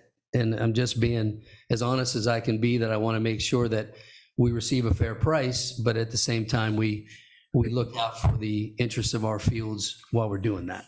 And that's my only concern with, with having you guys on board with us. Yeah. Hey, listen, I've been in the in this area for a long time, so I am completely open to whatever that working relationship is, as you mentioned, about having somebody from Gateway. I'd like to learn more about that. And you were mentioning what you did with the Whippeal. So I think that's a very good idea, and I'd like to hear more about that. But I do think it would be beneficial to have somebody from Gateway on site. Now, you mentioned Scott. 2019. I didn't know who. That was Hideauer, the interim Plum guy, when we were asking around, the same folks, it's the stuff that you provided, were giving me some, background from Latrobe and from Plum, from Seton Hill, the same organization that you referenced. And he just gave me a different number, but it's not worth quibbling over. He was at the $100 per hour all the time, was what he believed, plus the $50. Yeah, because with Plum, I just go through their website, so I don't even, and I actually don't even know who Scott is. I know you said who he is, but I don't think I ever met him. I only ever dealt with John Walsh, who was the facilities director, who has left now, and now Bob Finney is there, who's just this little hill. So, but yeah, I'm more than happy to have that conversation. All right, Matt, let me interrupt. Situation. Matt, let me interrupt if I may. First of all, the motion that was untabled related specifically to the price to be determined. First of all, we've introduced two different topics completely. One of which is the comportment of this crew while on our field. The other of which is revenue versus wear and tear on our fields. So regardless of how much they pay, there's still going to be this wear and tear on our fields. So this board has to decide what amount of money balances this wear and tear, which is separate from the fee that we're actually negotiating and debating.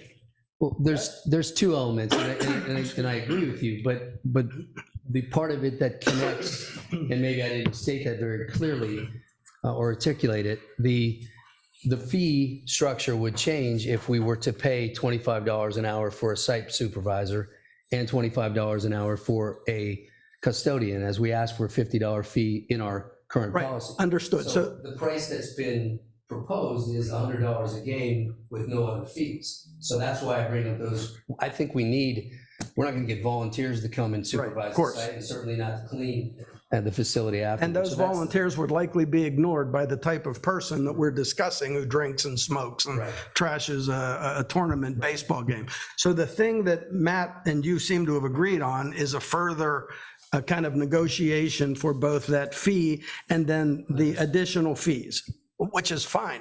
That still doesn't address this macro question of, do we want to use this thing to generate revenue, understanding, like renting your car to someone, there will be wear and tear, or do we want to protect it as long as we can, in which case there is no number that works, right?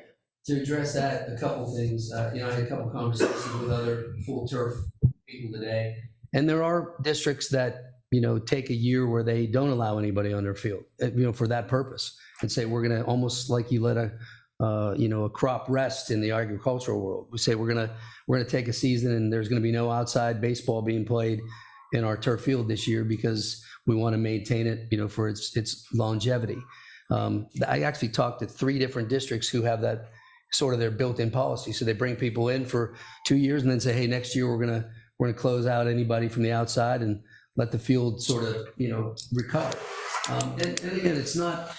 In the grand scheme of the cost of the field, it's not a deal breaker. But again, as Valerie mentioned, 3.5 months in, we've already got the perfect mound folks, telling us based on the photo we sent them that we need to replace a 5x5 turf area that costs $350 and another $150 to ship. So we're 1 season in and we're already replacing part of the mound. There's no warranty on this brand new mound? There's no warranty for it to tear the turf now. Well, see, here's the problem, man. It's one, if I'd have known that we weren't gonna rent this facility out, I would have never voted for it. Number 2, when we have our buildings and ground meetings, we need to have the athletic director all the time, what sport it is, the coaches here, and everybody else involved. I talked to Ray and Shaw today. Ray Bass, so he's the one who represents Shaw. And I showed him the picture of Val of the mound because there was some concern. Was it a portable mound or was it their mound? It's an aftermarket mound. Different company brought the mound in. They put the turf over the top. And that should last for years. As well as we have in our warranty with them, every 3 to 4 years, they come in and replace the batter boxes that will wear out because they're new and other things that's in our warranty with Shaw.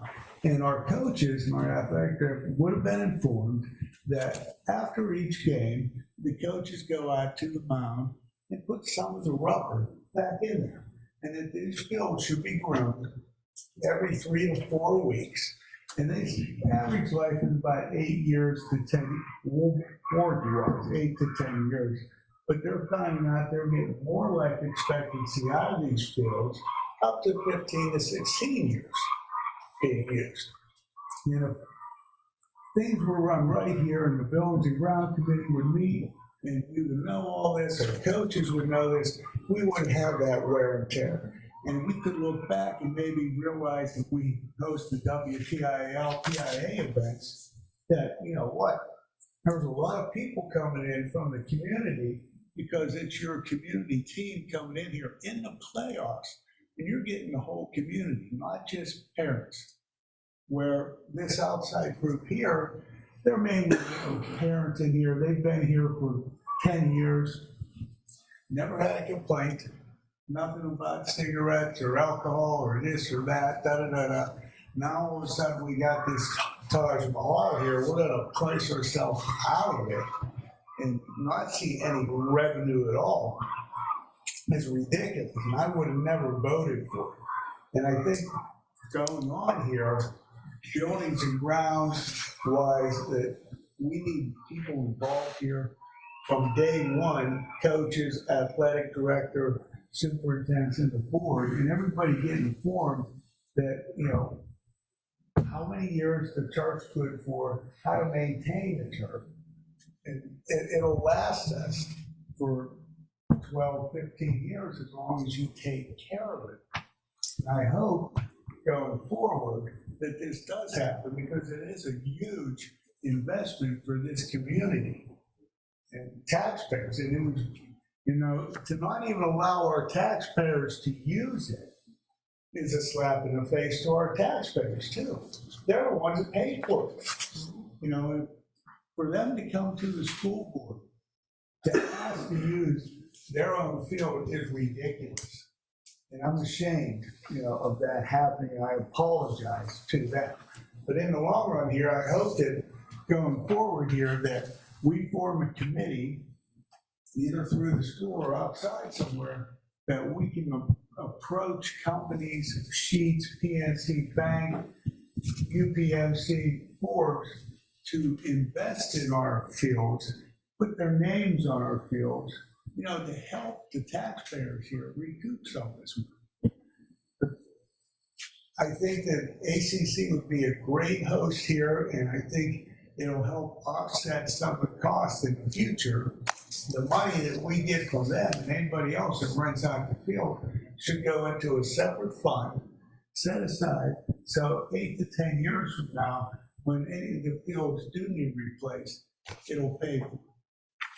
That's all I gotta say. I just want to make one other comment. We looked at the schedule of rates that we just approved. I think our athletic director had checked around with other school districts, trying to get, not that we're pricing ourselves up, but we're basically right in the same ballpark what everybody is. And we as a board approved these rates. And for us to change this, we're taking a step backwards. So how do we move forward with this resolution? Can we put this? First of all, we have a Buildings and Grounds meeting on the 2nd of August.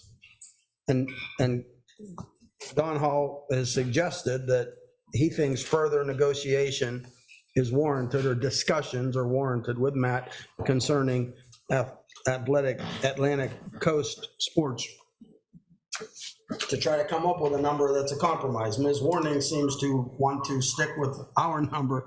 We've got about 6 balls in the air right now. So can we motion to table this again, and then let's get Matt and Mr. Hall and the administration and whoever else needs to come to the table to have a conversation on what this looks like, the roles, Matt expectations, our expectations, especially with the new facility, and how we want to move forward. Matt, does that sound fair?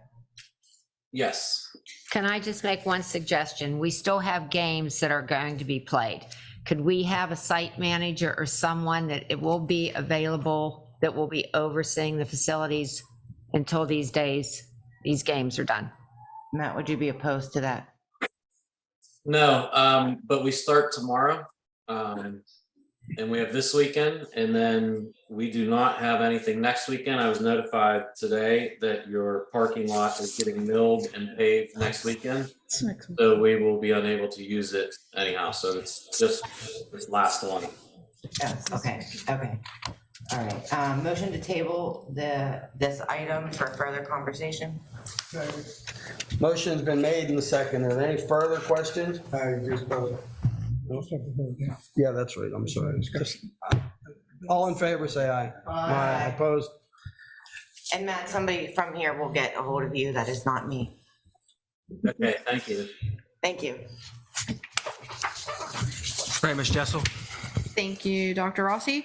We have 3 resignations, 1 leave of absence, 5 transfers, 1 teacher for hire, 1 food service employee for hire, a supplemental issuance, in addition to a volunteer.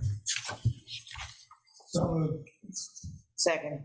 That motion has been made and seconded. Are there any questions on that motion? No? All in favor, say aye. Aye. Opposed? Mary Beth's still on. Mary Beth? No, she got off. All right, Dr. Jakey. Thank you, Dr. Rossi. Under education, we have 3 proposals listed, Exhibit A through Exhibit C.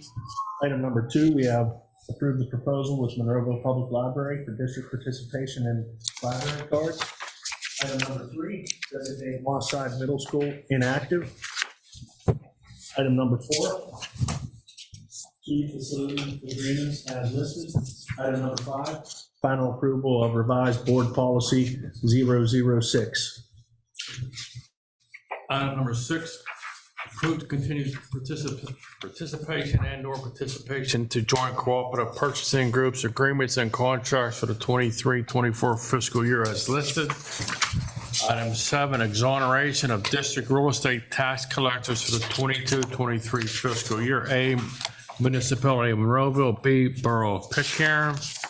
Item 8, acceptance of the federal IDEA Section 619 past due funds and approval of the use of funds agreement and preliminary budget Allegheny Unit number 3 for the 23-24 fiscal year in the amount of $4,185. Item 9, Title I funds approved and certified that the procedures listed below will be followed in regards to the Title I funds during the 23-24 fiscal year.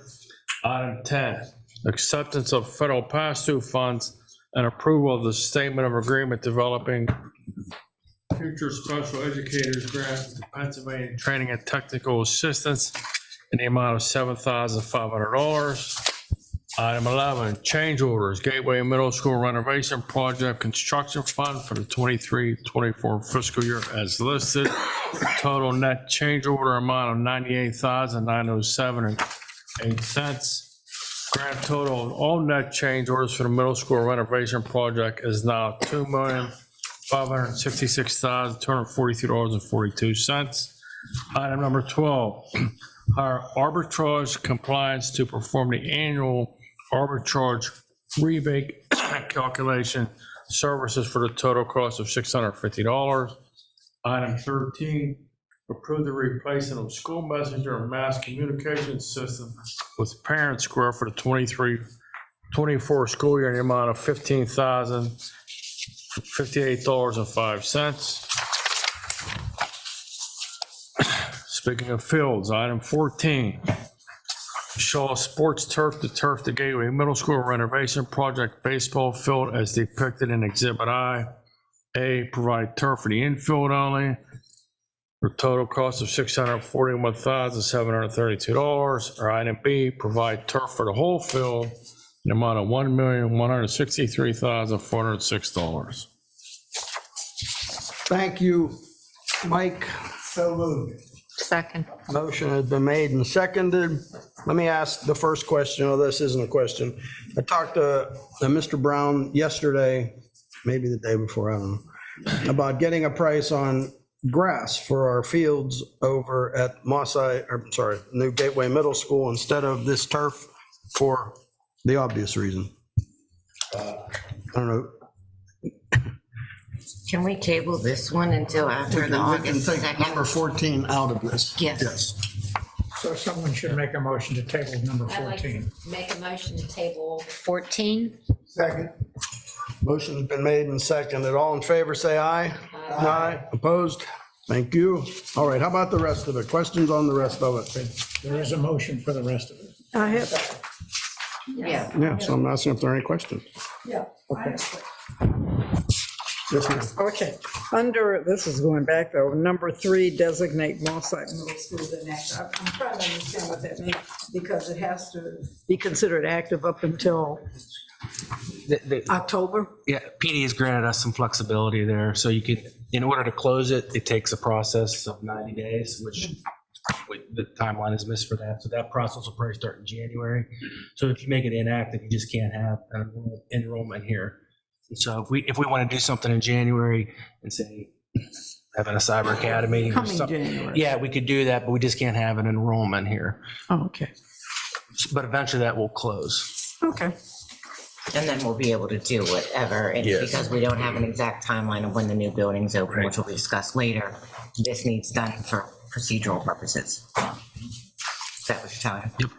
I do have a question. Micah, or I guess anybody, what is the benefit difference of the school messenger mass communication system? What? Yeah, so we are going to unify classroom messaging, which right now some teachers are using Remind, with the mass communication system, which is School Messenger. So this will give parents and students one platform for all communications. Will that also include sports? Because as a parent of a sports player, I am on Remind. So is that going to encompass not only teachers, but our facilities? Yes, it won't be ready for the fall season, but it'll be ready for the winter sports and spring. Okay, so whole district, everybody involved with everything. Correct. It will be students, staff, as well as community members. They'll be able to sign up as well. Thank you. Any other questions? Mr. Williams? No, I do not, thank you. All right. Let's vote on that, shall we? All in favor, say aye. Aye. Aye. Opposed? Thank you. Where are we? Hey, Mr. Dice, give me a break here, would you? I know, we're ready to get out of here. Comments from residents. We got, yeah, there we go. Got residents on non-agenda items. Anybody? Bless you. How about a superintendent's report? And we'll have one back to school in August. Lovely. Board committee reports. Who wants to go? Scotty. Nothing this evening, thank you. Keep up the good work, Mr. Williams. Over here, Johnny Ritter. Nothing. Ms. Delaney, come on, you got something. Yes. All right. This isn't, it's educationally related, educational leadership related. I had the opportunity this past week to be at a leadership conference seminar, because just to continue to develop myself in that area. And it was amazing. In Chicago, we had close to 10,000 African-American professional women. This was from my sorority, AKA Alpha Kappa Alpha Sorority Incorporated.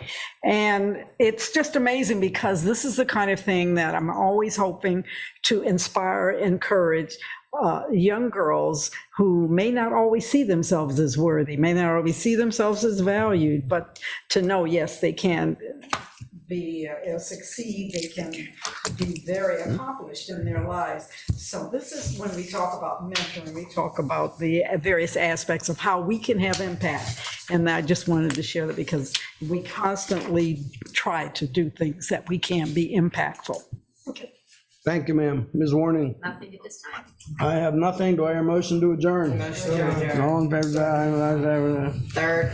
Thank you, everybody, for your patience. Appreciate it.